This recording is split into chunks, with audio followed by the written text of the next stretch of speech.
When the Prophet Muhammad, peace be upon him, began to preach Islam, the Arabs were a community of ignorant, superstitious tribes.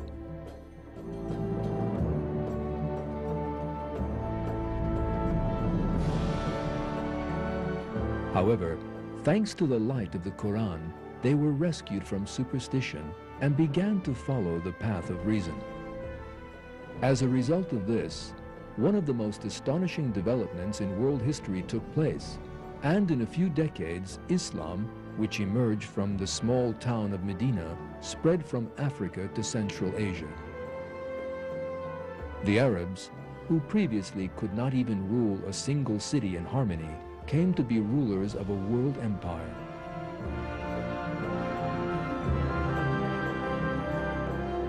In his book, The Straight Path, the American expert on Islam, Professor John Esposito, describes the miraculous aspect of the rise of Islam like this.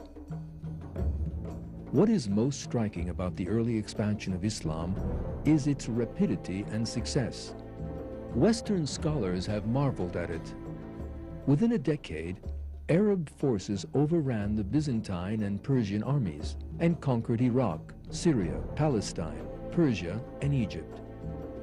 Muslim armies proved to be formidable conquerors and effective rulers, builders rather than destroyers.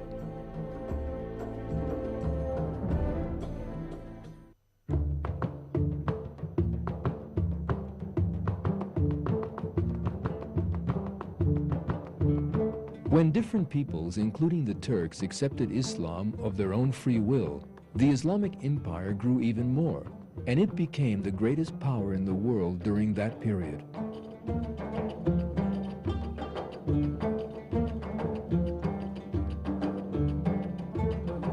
One of the most important facets of this empire was that it provided the stage for a scientific development previously unmatched in history.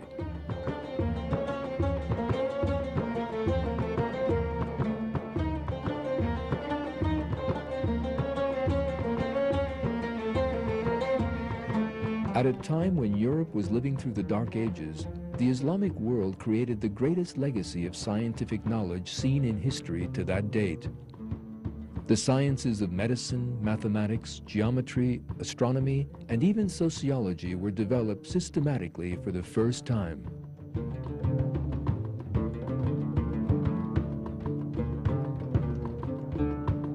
Some commentators try to link this Islamic scientific development to the influence of the ancient Greeks.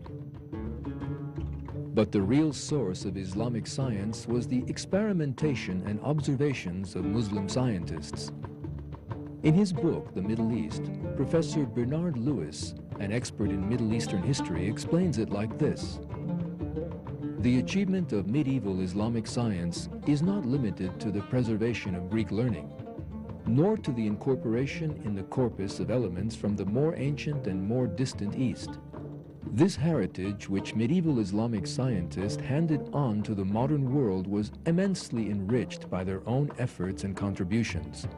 Greek science, on the whole, rather tended to be theoretical.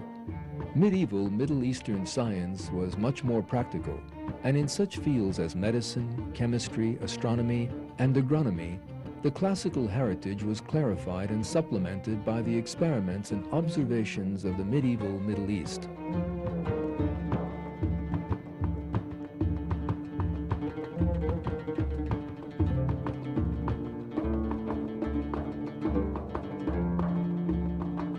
The secret was the scientific and mental discipline taught by the Quran to Muslim scientists. The lines written by a Muslim scientist of that period in his private diary strikingly demonstrate how much alive the Quran-based concept of science was. Then, for a year and a half, I devoted myself to study. I resumed the study of logic and all parts of philosophy. During this time, I never slept the whole night through and did nothing but study all day long. Whenever I was puzzled by a problem, I would go to the mosque, pray, and beg the Creator of all to reveal me that which was hidden from me and make it easy for me that which was difficult. Then at night, I would return home, put a lamp in front of me, and set to work reading and writing. I went on like this until I was firmly grounded in all sciences and mastered them as far as humanly possible.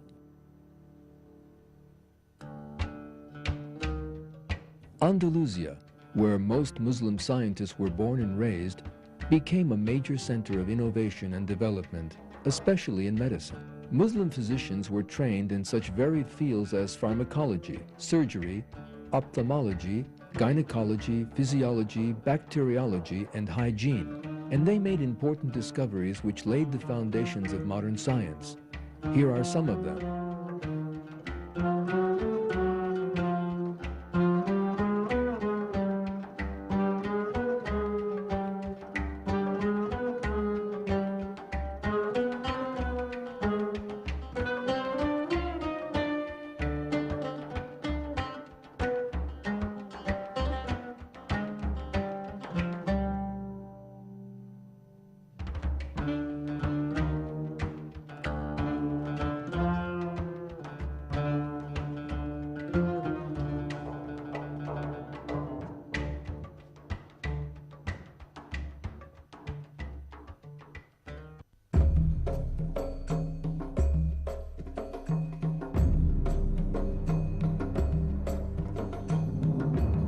The advanced scientific culture of the Islamic world paved the way for the Western Renaissance.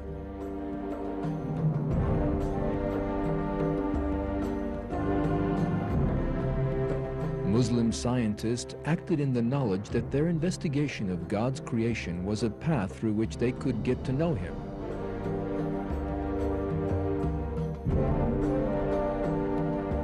With the transfer of this mentality to the Western world, the advance of the West began.